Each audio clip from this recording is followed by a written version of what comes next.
President Cyril Ramaphosa says he's concerned about the speculation about the state of South Africa's troops and the battle conditions in the DRC. He says all South Africans must rally behind the brave men and women who have dedicated their lives to bringing peace in our continent. The Commander-in-Chief conveyed his condolences to the families, loved ones and colleagues of the deceased soldiers. Ramaphosa has also called on parties to this conflict to fully embrace the current diplomatic efforts that are aimed at finding a peaceful resolution, including honouring the Luanda Process agreements. His statement comes ahead of the SADC Extraordinary Summit scheduled to take place in Harare, Zimbabwe tomorrow. The summit will discuss the current situation in the DRC. The African Union Peace and Security Council has condemned the attacks in the DRC and has called for a ceasefire. At the same time, Kenyan President William Ruto has invited both Rwandan President Paul Kagame and President Felix Tshisekedi from the DRC to Nairobi for talks. The meeting will be attended by other East African community leaders. Well, for more on this story, I'm joined by SABC News reporter Khayelihle Khumalo. Thanks very much, Kaya, for joining us. So we know that the presidency has just issued this statement, part of which I've just read out. What else did you deduce from the statement? Well, very much so, Nompo. A very critical statement from the Commander-in-Chief, South African President Cyril Ramaphosa, really talking about a very critical issue around the deployment of the South African soldiers in the eastern parts of the DRC, but also indicating that this is not a declaration of a war to any particular country or states, merely saying that it's all about making sure that the restive parts of eastern parts of Congo, peace and stability gets restored, but also really just alluding to a very critical issue around the repatriation of the remains of those SANDF members, 13 to be precise, but also talking about the importance really of making sure that, for example, M23 heeds, for example, that UN Security Council in terms of the discussions that we have seen in terms of the reversal of the expansion in the eastern parts of Congo, but also talking about a number of issues, appealing to really the warring factions to really just bear in mind of a very precarious situation facing the civilians, but also, Nombu, like you just said, addressing the elephant in the room around the armaments, the artillery of the SANDF, saying that the Minister of Defense, the military veterans, Angie Motshekga, alongside the generals within SANDF, they're able to address the issues in terms of the equipment, making sure that SANDF is well equipped.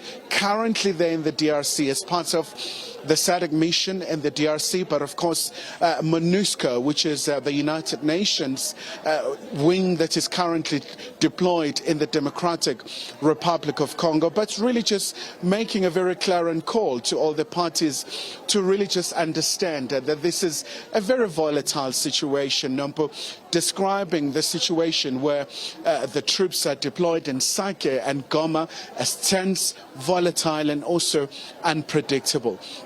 But also what we do understand is that it remains a very concerning situation where the M23 is really advancing in the city of Goma, a very important area when you talk about a hub for humanitarian aid, especially when you look at the DRC. That part of Congo has been battling with instability for some time now. But a very important time as well, where the East African leaders as well will meet. It's going to be a virtual meeting as well. So we do understand that also is going to be attended by Rwandan President Paul Kagame alongside his Congolese counterpart, President Felix Tshisekedi, and other leaders from East Africa, because this is a very big issue for that part of the world. But of course, Nombu, we're still here in Boksburg. I mean, this is a very all-important conference where the women from the continent are meeting. And of course, issues around peace and security are very, very key. But joining us now is, of course, the chair for SAWID. And, of course, Ms. Mpumlana, a very critical issue where the women, I mean, we think about those women in the DRC who are really bearing the brunt of these conflicts, but many other issues as well coming under the spotlight. Thank you. It came at the right time, considering that we are going through a shaky Africa, shaky area around the DRC.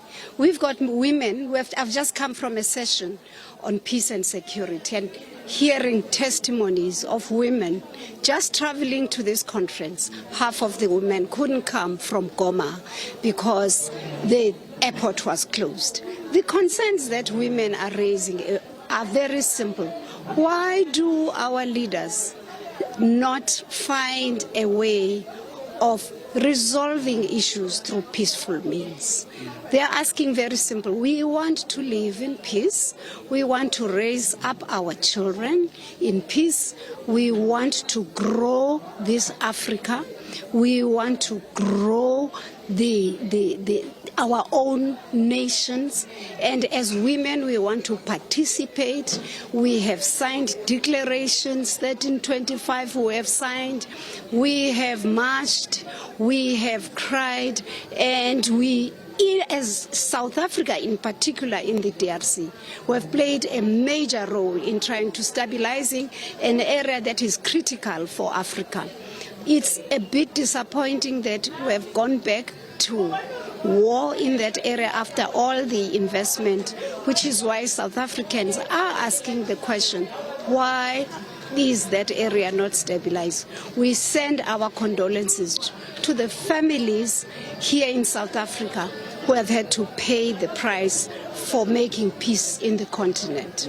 And just before I let you go, I suppose a lot of people are pinning hopes on such gatherings, on such dialogue, so that we can see a long-lasting peace. We can see the continental free trade area being rolled out without impediments, women also being empowered economically and many other aspects. Absolutely. Some of the themes that are being dealt with here are issues of healing, issues of economic empowerment of women, understanding the economics, and some of the women here are even saying these borders are part of the problems that we have in the continent. We've got to be a bit free on the borders to enable people to trade across the borders so that people don't run to other countries as economic migrants, but they can come work and go contribute in those countries, get taxed in those countries, and go back, and the money goes back, and the money circulates,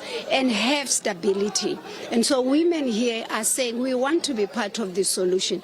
We want to be at those meetings where these matters are discussed, because as we can see, we will soon be on our own as Africans. And so we've got to make sure that we've got African solutions for our problems. And our leaders must lead, because we are ready to be part of the solution. All right, ma'am, thank you so much. Now, I could not agree with you more. That's really the sentiment that is prevailing here in Nompo. But of course, an incredibly untenable situation in Goma. I mean, there are some women here from the DRC really reflecting about their experiences, but also most importantly, we do understand that where the SNDF members are stationed, they are just, well, of course, this remains to be confirmed by the authorities, that they are just now really just in that particular position, right next to Goma Airport, where they do have a makeshift base, so to speak. But also, most importantly, it's all about really addressing all the issues facing women in the African continent, especially with all these challenges facing the continent. So with that, back to you in studio. All right, Khaya, do stay with me. The one thing that I wanted to ask you was, what do we know about the repatriation process of the deceased South African soldiers? Because I suppose they remain in hostile territory. So what is going to happen in that regard? What will the process be? Well, certainly no. But if you go back to that statement by the president, there has been an assurance that they are attending to this matter. Even the families of the deceased and those who are injured, they are also just getting the necessary attention in terms of making sure that they are supported. So, but it's going to be a very precarious process, especially given given the fact that it's a very situation, it's a very tense situation where they're still trying to restore peace and stability in that part of Congo. But I suppose a very important issue, Nompo, as well. We saw also even in the capital, in Kinshasa, where the demonstrations were held. Several embassies were attacked, and also we've just received a confirmation that the South African embassy is intact from the Department of International Relations and Cooperation. So there's going to be a lot of cooperation from a number of parties to make sure that this becomes a very seamless process. In fact, President Ramaphosa is saying, as a nation, as a continent, it's time to silence the guns. It's time to bow our heads for those gallant fighters who are fighting for peace, especially as you know that South Africa has been a very instrumental player in the DRC for some time in terms of the restoration of peace, in terms of the Congolese, the inter-Congolese dialogue held in Sun City. So there's quite a very rich history in terms of making sure that there is long-lasting peace in Congo. All right. Thank you so much for your contribution there, Kaya. That's my colleague Khayelihle Khumalo.